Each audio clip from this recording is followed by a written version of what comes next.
The ego is not master in its own house. This quote by Freud represents an important psychic dynamic that refers to our inability to remain conscientious of everything that's going on within our minds. But what type of content takes place behind the scenes? This video will serve as the first part of a series that tries to address this question, with a particular focus on when we're under distress.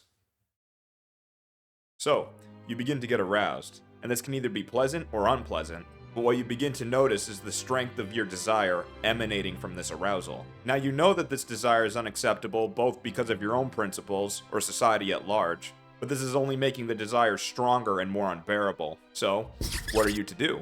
It's at this point there's a large conflict going on inside you that you're largely unaware of, which takes place between that arousal, or the psychic drive,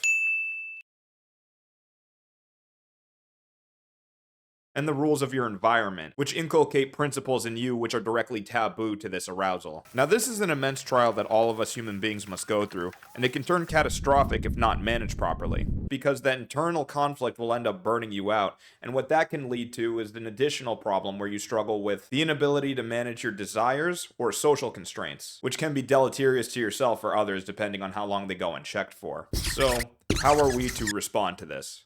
Well, people are very complex and multifaceted, so one of the ways that we end up being able to deal with these problems is through something called defense mechanisms. Now, what are defense mechanisms?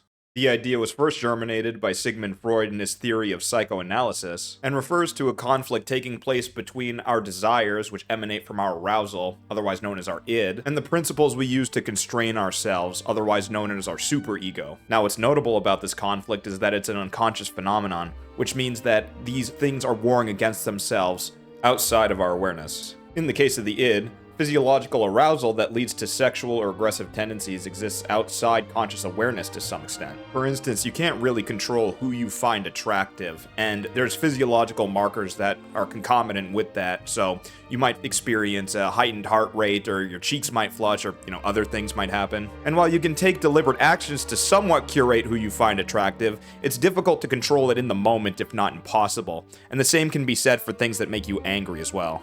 Now, using the psychoanalytic lens, we would say those things are unconscious because they function independently of deliberate thought. And the same is true of the superego because the principles that our environment or culture inculcate in us are absorbed mostly unconsciously and influence our predilections and behavioral proclivities. Now, in psychoanalytic theory, it's not just the id and the superego which are unconscious, but it's also this perpetual conflict between the two. For example, when you see an attractive person or something makes you feel angry or threatened, you have an immediate physiological response which manifests as a psychic drive. This may be a desire for courtship or a push to lash out physically and or verbally, but principles and neurological mechanisms that have been curated in neurotypical adults filter these desires. This creates internal tension that can be experienced as anxiety, guilt, shame, and can even lead to psychological disorders in extreme or pathological cases. Now, defense mechanisms may serve as a good mediator for this tension, but they can be messy and imperfect. So the question becomes, are they helpful or maladaptive? Sigmund Freud's daughter Anna helped solidify and categorize defense mechanisms in her 1936 book, The Ego and the Mechanisms of Defense. Now, in this book, she doesn't really talk about whether or not defense mechanisms fall into this dichotomy of good or bad, but instead focuses on their necessity and then the way they further go on to distort reality. For instance, the process of analytically picking apart why you and your spouse broke up is a more realistic approach to handling it emotionally than denying you broke up in the first place. Additionally, she also made the distinction between defense mechanisms as either being flexible or rigid. And as you can imagine, if the more rigid defense mechanisms are not adequately mapped onto a scenario or a, given emotionally distressing thing, then they'll become more maladaptive over time. But that has less to do with the defense mechanism specifically, and that has more so to do with its applicability to whatever situation's facing you. Like in the case of the breakup, if you rigidly believe that you and your ex-spouse actually didn't fully break up and there's a chance that you can stay together, or that you believe that you are in fact actually together, then you're potentially preventing yourself and your ex from being able to move forward. And as a result, you can get into this toxic dance where you don't really know if you're together, if you're broken up, so you're just kind of in this insecure attachment. Now, as I said before, I'll be exploring this dynamic for individual defense mechanisms in future videos as a part of this series. But for the purposes of this video, we can generalize defense mechanisms as being necessary and adaptive functions of the human psyche.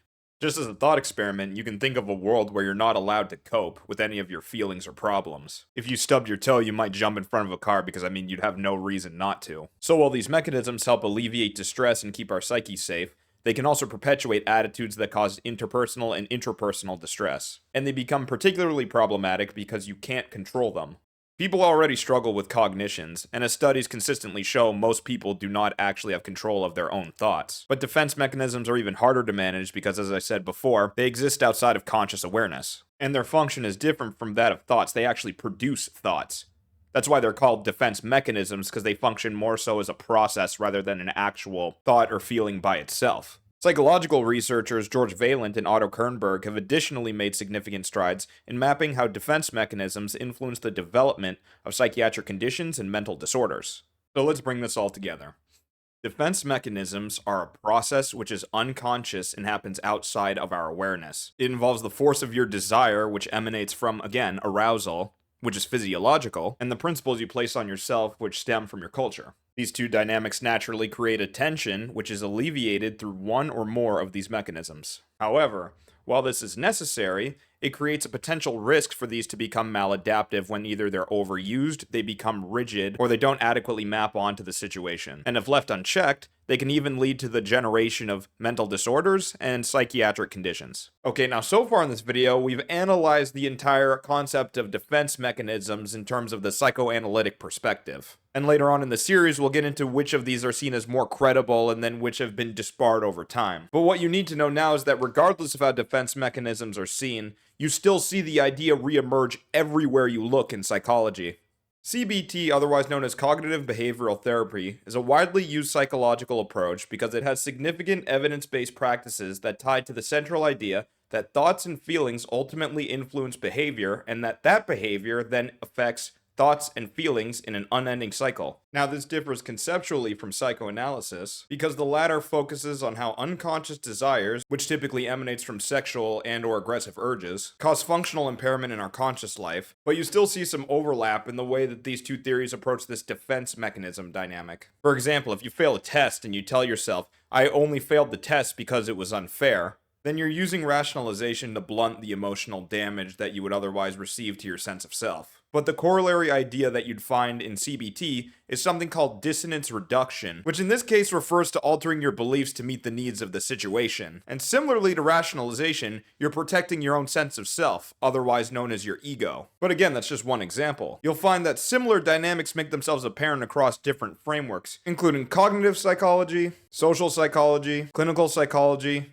neuroscience, and evolutionary psychology, just to name a few. And their corollaries to defense mechanisms are known as biases or motivated reasoning, self-enhancement systems, emotion regulation or avoidance, prediction error minimization, and adaptive distortions, respectively. A few parallel ideas from defense mechanisms here come to mind, such as rationalization and denial. But again, this is just one of many examples. Okay, so to reiterate, the point of this video isn't to get into each of these different mechanisms individually and then analyze them, but it's more so to explain the nature of how these mechanisms actually function, as well as their theoretical origins. It will be in future installments to this series where we'll talk about what mechanisms are the most prevalent, which have the most validity, whether or not they're maladaptive, and how to control them ultimately.